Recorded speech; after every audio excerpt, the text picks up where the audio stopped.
TV network. कब्जा जमाने के लिए आडवाणी और मोदी के बीच एक युद्ध छिड़ा था। सुलह समझौता राजनाथ सिंह ने करवाया था। नितिन गडकरी ने भी महत्वपूर्ण भूमिका अदा की थी। दरअसल हुआ क्या था 7.5 साल पहले, तो चलिए हम आपको बताते हैं कि 7.5 साल पहले झगड़ा किस बात पर था। दरअसल बात यह थी कि लाल कृष्ण आडवाणी, जो कि भाजपा के सबसे वरिष्ठतम सदस्य हैं, उन्होंने भाजपा के सामने ये शर्त रखी कि वो उन्हें प्रधानमंत्री पद का उम्मीदवार बनाए। लेकिन नरेंद्र मोदी बिगड़ गए। नरेंद्र मोदी ने सीधी धमकी दे डाली कि अगला प्रधानमंत्री पद का उम्मीदवार उन्हें ही बनाया जाए, और वो भी इसी महीने। ये सुनकर सब सकते में आ गए। खबर जैसे ही दिल्ली पहुंची, आनन फानन में भाजपा हाईकमान की मीटिंग हुई। नरेंद्र मोदी और आडवाणी दोनों के बीच सुलह करवाने का प्रयास हुआ और अंत में ये निर्णय लिया गया कि चुनाव लड़ने के लिए धन की व्यवस्था आडवाणी और मोदी में से जो भी करेगा, पार्टी उन्हें ही प्रधानमंत्री पद का उम्मीदवार बनाएगी। अपने 12 साल के गुजरात के शासन के दौरान नरेंद्र मोदी की मित्रता कुछ बड़े उद्योगपतियों के साथ थी, जबकि आडवाणी के साथ ये सुविधा नहीं थी। धन की व्यवस्था करने में नरेंद्र मोदी सफल रहे। अब उसके बाद घटनाक्रम धीरे धीरे बदलने लग गया। पूंजीपतियों ने भाजपा के सामने शर्त रख दी कि भाजपा को तभी धन उपलब्ध करवाएंगे जब नरेंद्र मोदी को प्रधानमंत्री पद का उम्मीदवार पार्टी घोषित कर दे। भाजपा को पूंजीपतियों के दबाव के आगे झुकना पड़ा और नरेंद्र मोदी को प्रधानमंत्री पद का उम्मीदवार बनाना पड़ा। आडवाणी नाराज होकर कोप भवन में बैठ गए। उसके बाद धीरे धीरे घटनाक्रम बदला। लोकसभा चुनाव प्रचार के दौरान मुकेश अंबानी ने देश में 22 चैनल खरीद लिए। इन चैनल को ये निर्देश था कि वो दिन रात मोदी का प्रचार करे, उनकी रैलियों के भाषण लाइव टेलीकास्ट करे और समस्त विपक्षी नेता यानी आज के विपक्षी नेताओं पर तंज कसने के लिए कहा गया। मायावती, अखिलेश, केजरीवाल, राहुल गांधी, सोनिया गांधी, लालू समेत तमाम नेताओं पर तंज कसने के लिए कहा गया। मीडिया ने यह काम बखूबी किया भी। तकरीबन 600 वेबसाइटों को मुकेश अंबानी ने खरीद लिया। नरेंद्र मोदी ने 400 रैलियां की थी।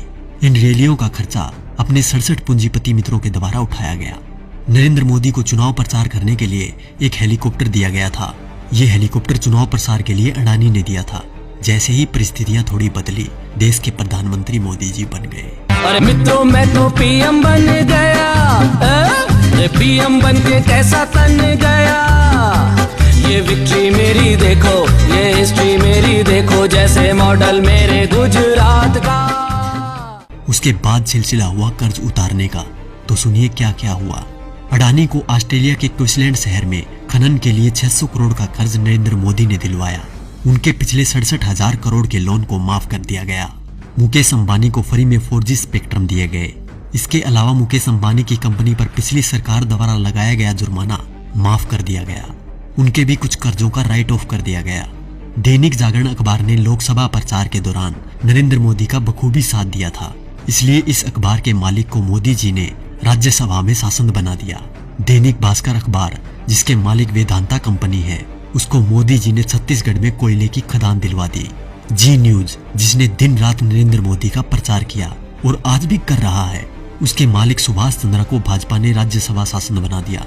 और अब बात करें किसान और गरीब लोगों की, तो शायद उनके बारे में मुझे बोलने की जरूरत ही नहीं, क्योंकि सभी नेता कोई भी पार्टी का हो एक ही बात बोलता है, कर्ज माफ, लोगों को नौकरी और लड़कियों को सम्मान। तो क्या हुआ भाई साहब, कर्ज तो आप सभी का माफ हो ही गया होगा और नौकरी भी लग गई होगी, आराम से घर बैठकर खाने की। वैसे देखा जाए तो हम जवानों को इस फोन से फुर्सत मिले तब ना। 4G की लहर ऐसी आई है, हमारी आवाज तभी निकलती है जब टिकटॉक और PUBG बैन हो जाए। वैसे भी टिकटॉक के बैन होते ही अंबानी ने 5 बिलियन का ऑफर दे दिया टिकटॉक को कि हमें बेच दो, हम खरीद लेंगे। और रही बात PUBG मोबाइल गेम की, तो PUBG बैन होते ही खबर आई कि हम 4G गेम मैदान में उतार रहे हैं। अच्छी बात है, मेक इन इंडिया होना भी चाहिए, पर शायद अब इस गेम से युवा गलत दिशा में नहीं जाएंगे, क्योंकि इसको गंगा के जल से धोकर लॉन्च किया जाएगा। तो देखा दोस्तों, ये थी खबर। बाकी जो मीडिया दिन रात आपको दिखाता है वो तो सिर्फ उसका प्रचार है। साथियों, ये खबर हर फोन में होनी चाहिए, जिससे कि बीजेपी की इस करतूत का सबको पता चल जाए।